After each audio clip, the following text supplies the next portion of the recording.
Tonight on Q2, Montanans supporting Montanans. I'm blown away by the support. It's what started off as an idea, turned into a movement. Local bars from around the state are rallying behind one of their own in Anaconda after tragedy struck just a few weeks ago. And 100 years of tradition.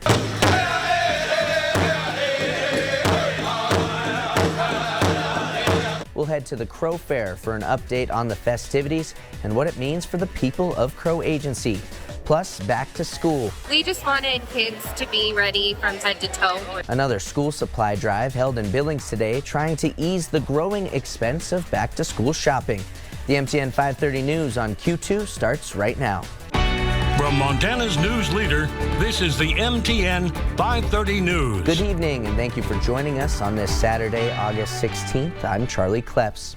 It's been 8 days since law enforcement found and captured Michael Brown, the man suspected of killing 4 people at the Owl Bar in Anaconda on August 1st. That crime led to a week-long manhunt, sending shockwaves around the state and even the nation. Brown was ultimately found in the mountains surrounding the town, letting the community rest from their fear but not from their grief. Since then, support has come in waves around the Big Sky State, with many bars holding fundraisers in support of those lives lost. It's truly been a statewide effort, and that includes right here in Billings. Today, the High Tide Bar and Casino, located on the city's south side, played their part in the recovery effort, holding a fundraiser with all proceeds going to the victims of this tragedy. The owners say it's the least they can do in the wake of this nightmare. It's usually pretty quiet in here on Saturday morning, Saturday early afternoon, but today is a different story. We even have our regular customers who gamble and usually get free drinks insisting on paying for their drinks today. As mentioned, the efforts in Billings are just one example of the many happening across the state, with of course the largest efforts coming right from the small town where it all began. That's where we find MTN's Megan Thompson, who has the local effort from earlier this week, as well as information regarding the memorial services to come. It's been almost 2 weeks since the tragic shooting that took the lives of 4 Anaconda community members at a local bar. Now, establishments like this are rallying together to support the victims' family members. I would say we're healing slowly. It was an unexpected, horrific event, horrific tragedy. We're healing slowly. Shane Charles and his wife Tamara own Carmel Sports Bar and Grill, located just 1 block away from the Owl Bar, where 4 people were gunned down on the morning of August 1st. A week-long manhunt for the suspect in the shooting ensued, and he was apprehended on August 8th. But the impact of the mass shooting is still being felt within the community. Businesses and families and the community were all affected by this tragedy. Out of an abundance of caution, the annual Smelterman's Day festival that celebrates the town's history was canceled due to the manhunt. Now Shane is spearheading a memorial benefit to bring people together while supporting the victims' families. Part of our benefit is with the bands and stuff. We want people to come out and have a good time, be Anaconda. It's for the victims' families. That's the main cause. The memorial benefit will feature a car and motorcycle show, live music, food trucks, and a live auction. Other Anaconda businesses are also running fundraisers to support the loved ones of the shooting victims. Anaconda as a community, let's get out, let's have fun, let's be a community again and stand together. In Anaconda, Megan Thompson, MTN News.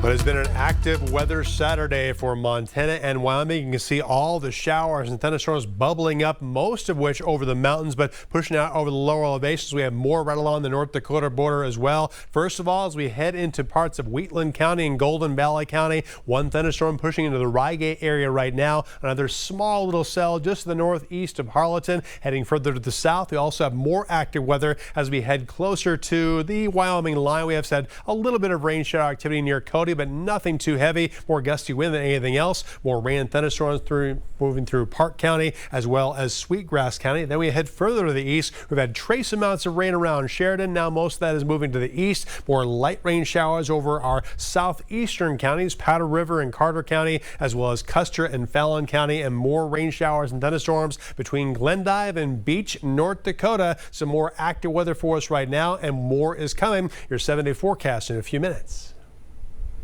That peaceful forecast was great news for all fairgoers, with Montana Fair concluding this evening. But that isn't the only big fair event happening today. Crow Fair has been going on throughout the week, as it has for over 100 years, with many traditions being honored and visitors coming from across the country.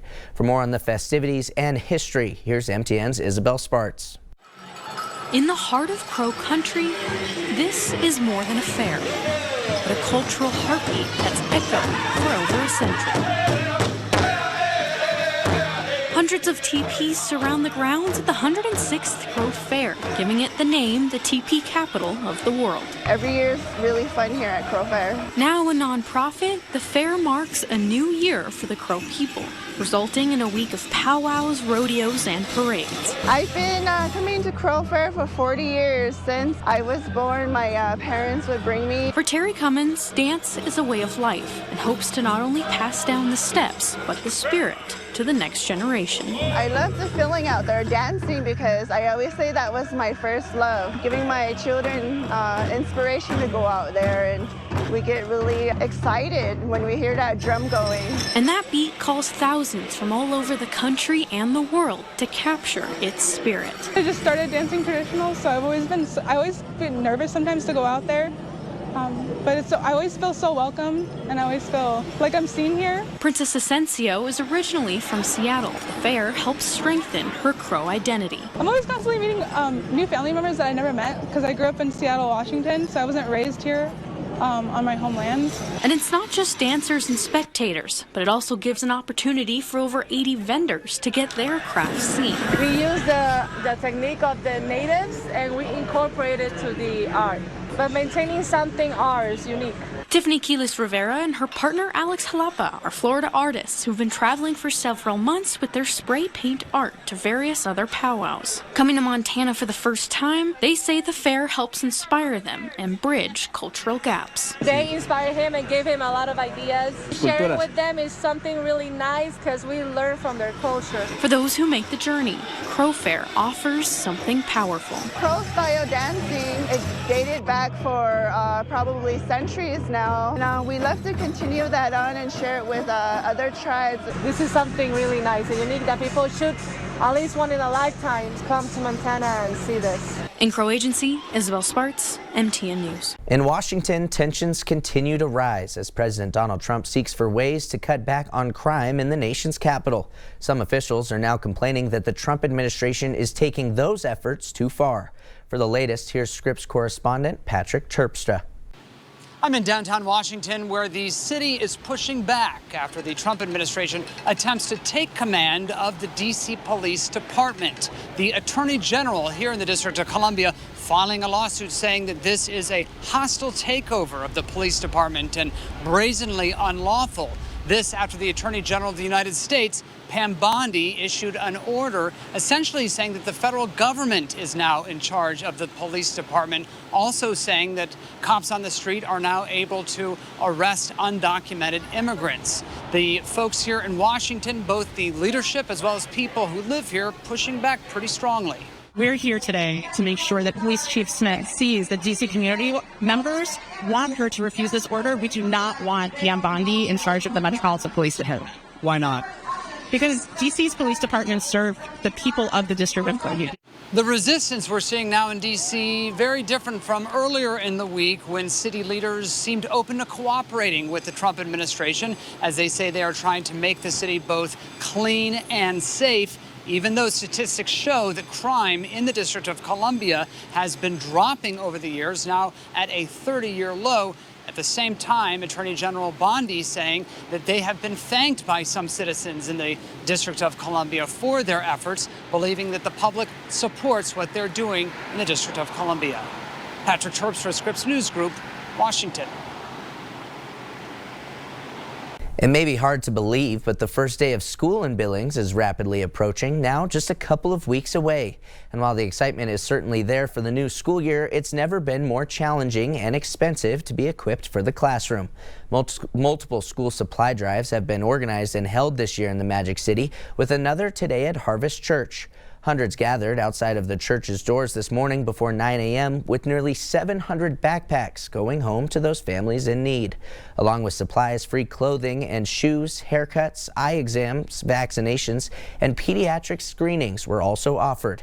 It's an event the church has offered since 2021. Wanted kids to be ready from head to toe for their first day of school, so that every kid can start the first day with dignity and feel no less. And it's really important to our church that we're part of the community. I mean, it's just really hard for parents, and we just want to be there for them. The drive took a weight off for many parents, including Samuel McLeod, who came with his 4 children. McLeod says that the long lines were worth it and will make a huge difference in his family's life. Surgery on the 9th of last month, and kind of hit it hard on everything, but didn't lose sight of the fact that good Lord provides. And like, oh, look at that. School supplies, even a little bit goes a long way. Walmart, Shields, Trailhead Dentistry, and Riverstone Health were some of the biggest donors for the event, with many more contributing. And safety will be a top priority heading into the school year, as it is every year, including focus on the roadways. Big Sky Bus Lines, based in Great Falls, says drivers are going through 15 hours of safety training, while new drivers are doing up to 40 hours to get prepared. Big Sky Bus Lines says drivers do training once a month, covering topics such as weather or the busier roads during back to school. They say parents should accompany their kids at the stop and make sure to review stop rules, as well as understand what they need to know about drop-off, pickup times, and bus intersections. Safety and Training Director Bree Walsh tells MTN News drivers are to prepare for all kinds of scenarios, focusing completely on kids' safety. We talk about what-if statements, like where we're thinking about all the possibilities that could happen. And then also, one of the most important is student safety as well, and that goes around the outside of the bus and on the inside of the bus. All of those rules apply around the state and in Billings and serve as a reminder for parents as the new year approaches. Still ahead on your 5:30 news here on Q2. Hard work making a buzz. It may be grueling, but it means a lot to the Treasure State economy. We'll head to an apiary as they hit their extraction season. Plus, Jason will have all the weather info you need to know for your weekend. That full forecast is coming up.